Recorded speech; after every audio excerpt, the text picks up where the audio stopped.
Have you ever had the sense that behind everything you meet, all the relative meanings that you encounter in the world, behind all of this, there is or should be the one who unites everything?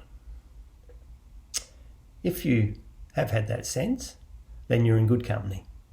Hi, I'm Warren, the rector here at St. Columba's. Glad you could join me for my message of the day.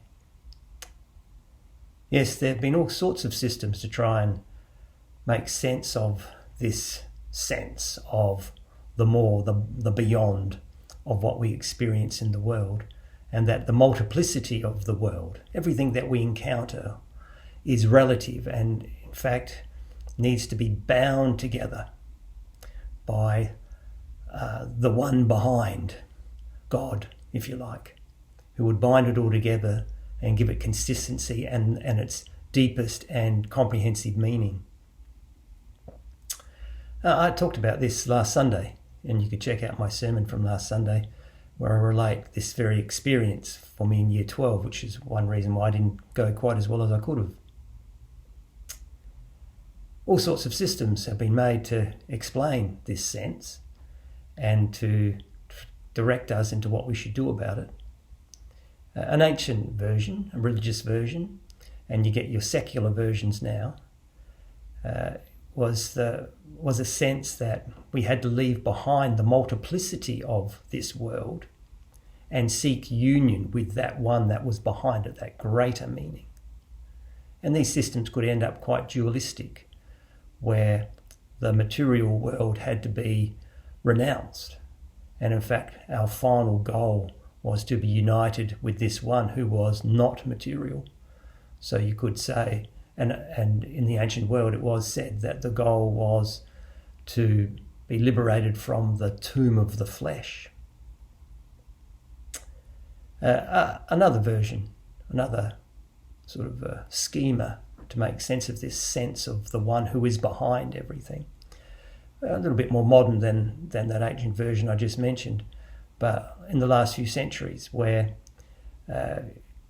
God was seen as to be like a watchmaker who set everything in train with laws of nature, etc. And in that activity of starting it all off, made sense of the whole lot. The laws then made sense of it. Another modern day version would be to have a sense that that one who is behind is in need of us. That, if you like, where the world and this one behind God are counterparts. And so God becomes our partner and in some sense needs us to be fulfilled. The multiplicity that we experience, and we sense that we need a unity behind it. Well, it goes vice versa. The unity needs the multiplicity. Contrast those options with traditional Christianity. Traditional Christianity, and I talk a bit about this in my sermon last Sunday, that God is love. In traditional language, Father, Son, and Spirit, complete in mutual love, not needing us. And that might sound strange, but not needing us, because the love of Father, Son, and Spirit is complete. And in this mutual love creates, and it is this unity of love, this fullness of love, out of which we come, which is our source and our end, which is actually behind the multiplicity. It's quite a beautiful vision of what binds us together.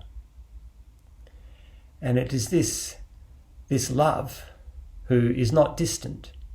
Transcendence in traditional Christianity is not conceived of as distance, for Jesus and the Spirit relate to us. Jesus is amongst us, made of stardust like you and I. And in this activity of Jesus and the Spirit unites us with God. So there's a union with this one, a union of love. So the tomb that we escape from is not our flesh, but death, the tomb of sin. And all of this is to bring us back, creation, back into a higher level of relating, of love in God. And in that conception, God's not needy, because God is the fullness of love.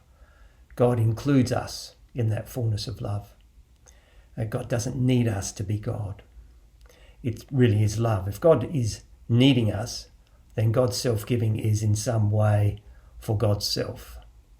Whereas in traditional Christianity, God is the fullness of love, doesn't need us, and that's why God's self-giving is love, not neediness. This traditional Christianity leads to, for instance, a spirituality of humility. It's grounded in our identity as the beloved of God, not in an identity of God's neediness for us, for instance. Anyway, maybe that's for later topics. Thanks for joining me. Bye-bye.